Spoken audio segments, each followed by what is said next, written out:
Oi, gente. Agora há pouco eu terminei de assistir a entrevista de Simone Tebet no Jornal Nacional e agora eu vou tratar com vocês de fazer a análise que já se tornou tradição aqui no canal. Vou também fazer um balanço das entrevistas, né, bem breve, porque me parece que ficou claro que a entrevista é muito mais um teste para ver se a pessoa consegue responder perguntas que questionam sua honestidade, honestidade do seu partido, integridade, competência e muito menos averiguar detalhes do programa de governo. Então, o papel do Bonner e da Renata, como eles viam o papel deles, era pegar coisas que colocavam o candidato em uma certa saia justa, e fizeram isso com Lula, fizeram com Ciro, fizeram com o Bolsonaro, fizeram agora com a Simone Tebet, para ver como é que essa pessoa responde isso. Né? Eu tenho anotações aqui na mão dos pontos principais e vamos falar sobre a entrevista da Simone Tebet. Né? O Bonner começa lembrando que o MDB é fisiológico, né? A Renata também fala sobre isso, né? Marcado por corrupção. E ela responde lembrando que esse grupo corrupto do MDB tentou puxar o tapete dela. E ela defende a independência da PGR, Polícia Federal e dos órgãos reguladores como forma de enfrentar a corrupção. Aí ela está dando uma cutucada diretamente no Bolsonaro, porque todo mundo sabe, que acompanha a política, que a Procuradoria-Geral da República e outros órgãos têm sido, todos aqueles que estão no arco de influência do Bolsonaro, têm sido cooptados para proteger o Bolsonaro e seus aliados. Né? E essa tem sido a utilização dessas instituições. Então ela em vários momentos, ela cutuca o Bolsonaro e ela criticou o PT em alguns momentos, mas menos e com menor intensidade. A gente vai analisar até por que ela fez isso, né? Ela repete a expressão centro democrático e eu quero dizer que eu discordo dessa tese da existência de um centro democrático. O que existe, apoiando ela inclusive, é uma direita liberal. É uma corrente da direita que não é extrema direita, não é uma direita não é uma direita neofascista, né? Aqueles que predominantemente apoiam ela, né? Mas é uma direita liberal. E é uma direita liberal que faz composição e que vota muitas vezes com a direita neofascista. Ou seja, ela se diferencia porque ela fez oposição a isso no Senado, mas muita gente do partido dela e muita gente dos partidos aliados a ela, em várias pautas, fez a aprovação das medidas do governo, medidas antipovo, medidas como a aprovação da reforma administrativa, a reforma trabalhista, que retirou direitos dos trabalhadores, a reforma previdenciária, que acabou com a aposentadoria dos mais pobres. Ou seja, o discurso dela nessa entrevista do Jornal Nacional, vocês vão ver alguns exemplos, tem vários exemplos assim de propostas que parecem coisa de centro-esquerda, mas os votos da base que apoia ela é uma base predominantemente liberal e que muitas vezes endossa as políticas de um governo neofascista, né? Que na economia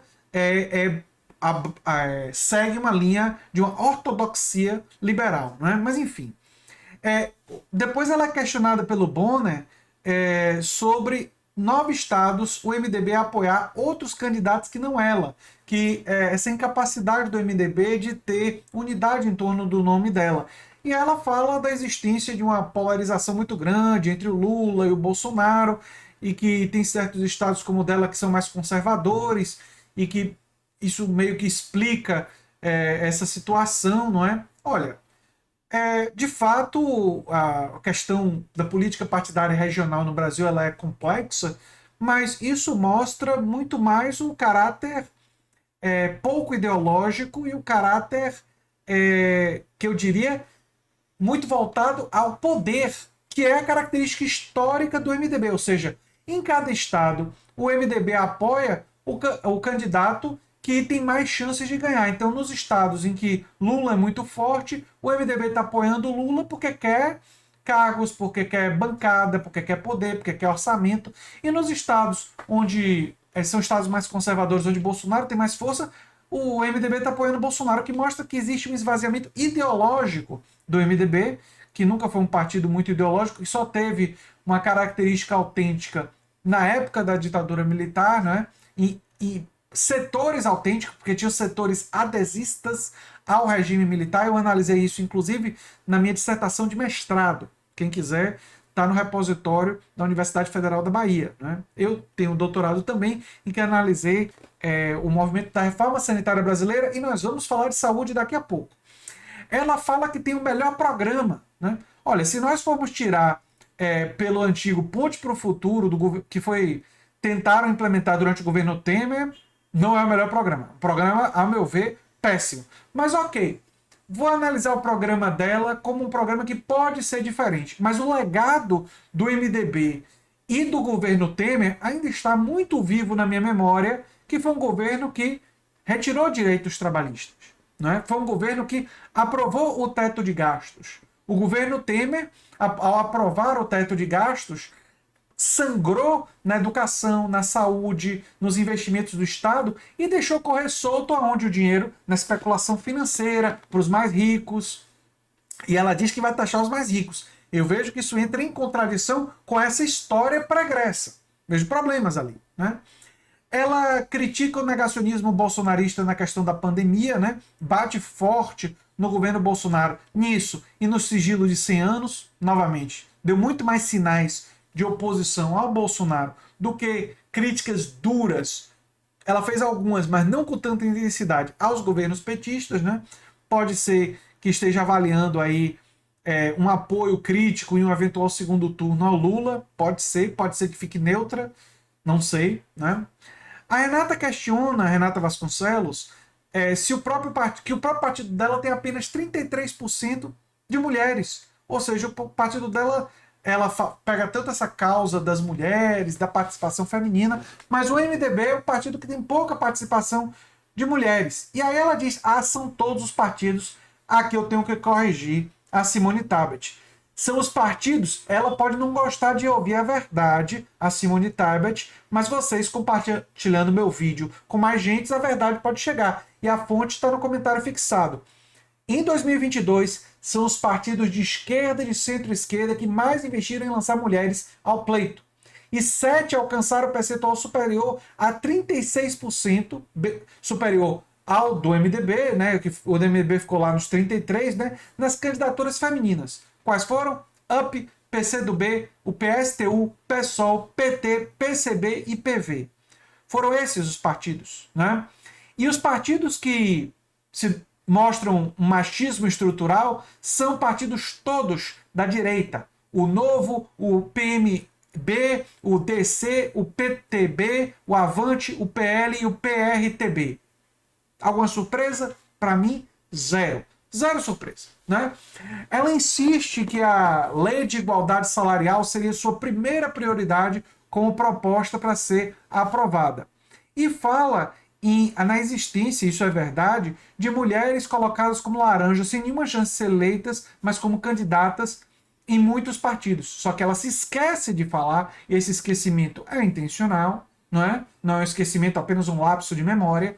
Ela se esquece de dizer que a maioria das mulheres laranjas estão nos partidos da direita.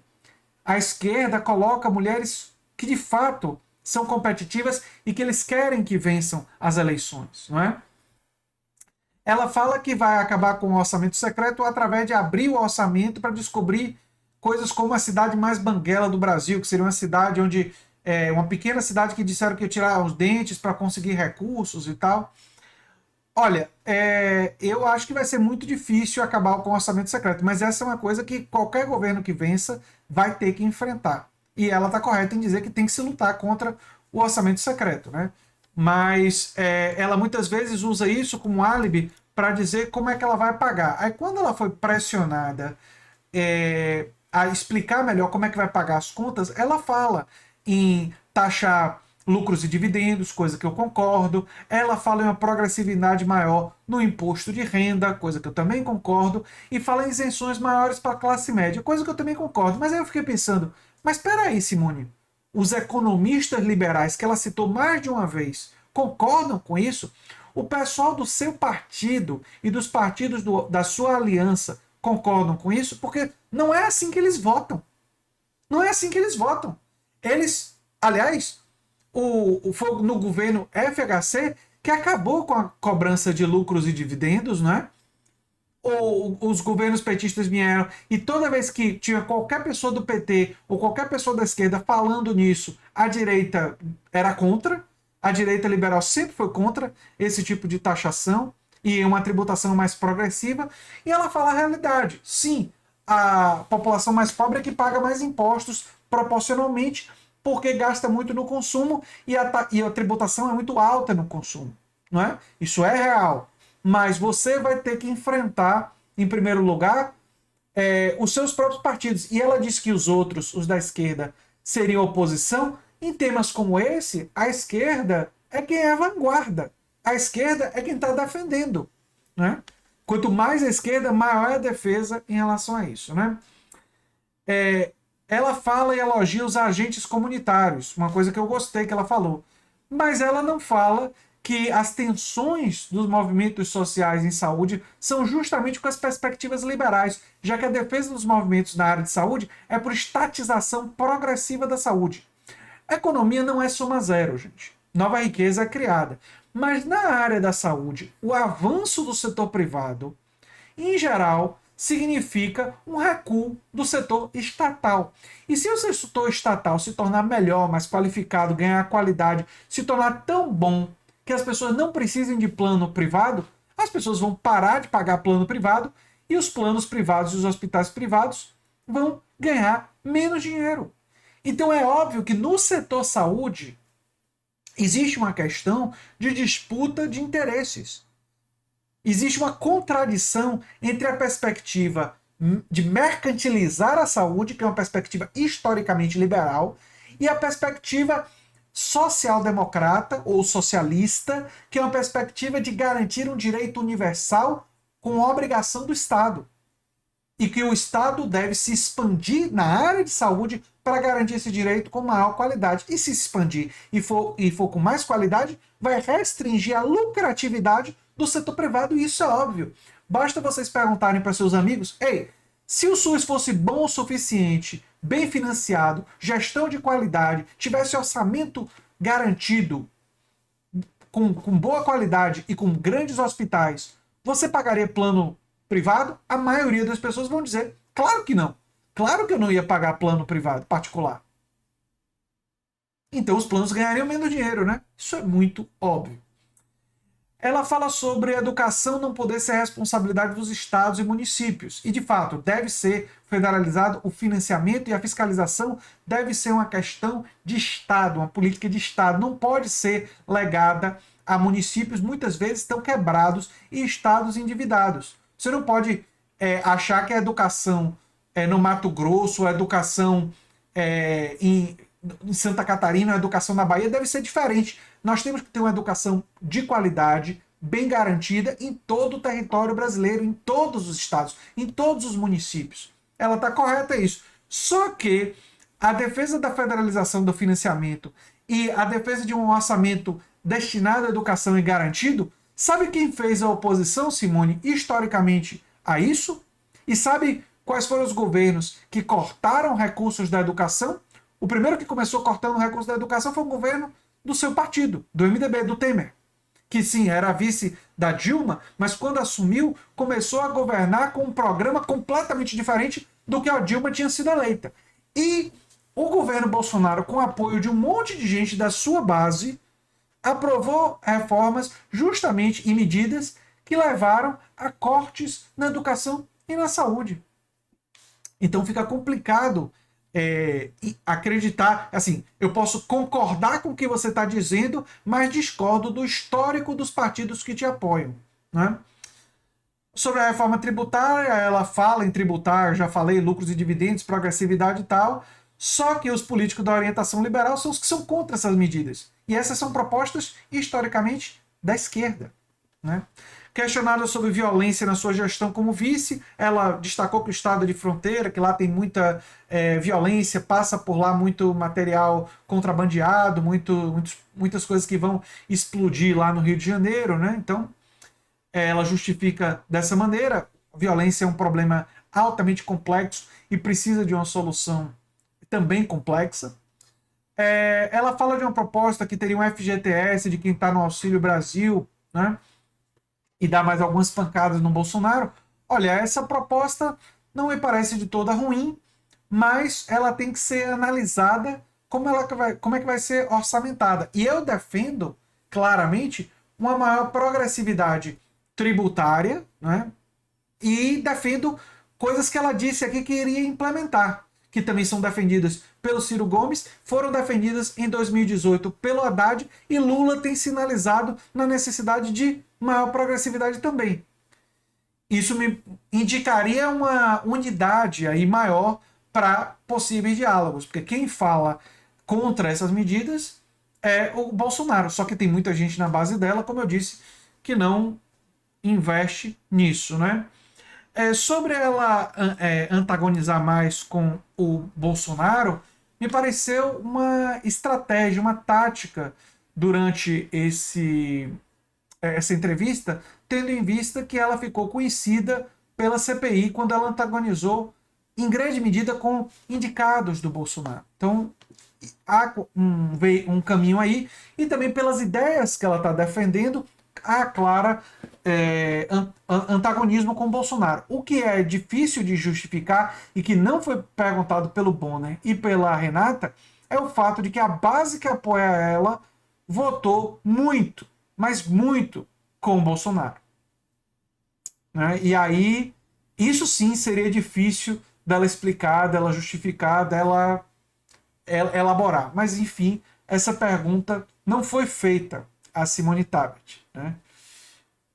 Era o que eu tinha para falar sobre esse assunto. Eu sou André Teixeira Jacobini, que você gosta, se você gosta, né, do que a gente faz aqui, se inscreve, dá um like, compartilha, quem sabe se torna membro, apoiador do canal, quem sabe faz um dos nossos cursos, justamente para aprender mais sobre política e sobre essas grandes questões que mobilizam a nossa luta, que tem que ser uma luta pela classe trabalhadora, tem que ser uma luta para uma reforma tributária que traga justiça tributária. E desculpe dizer, Simone, mas tomara que a gente possa contar com seu voto no eventual governo Lula ganhando, né? Ele que está liderando as pesquisas, contar com seu voto a favor de uma reforma tributária pró-classe trabalhadora. Porque muitos daqueles que hoje te apoiam, eu tenho certeza, serão oposição e não vão votar favoravelmente a uma reforma tributária do tipo que você descreveu nessa entrevista. Enfim, é isso aí. Um abração e até o próximo vídeo, gente. Tchau, tchau.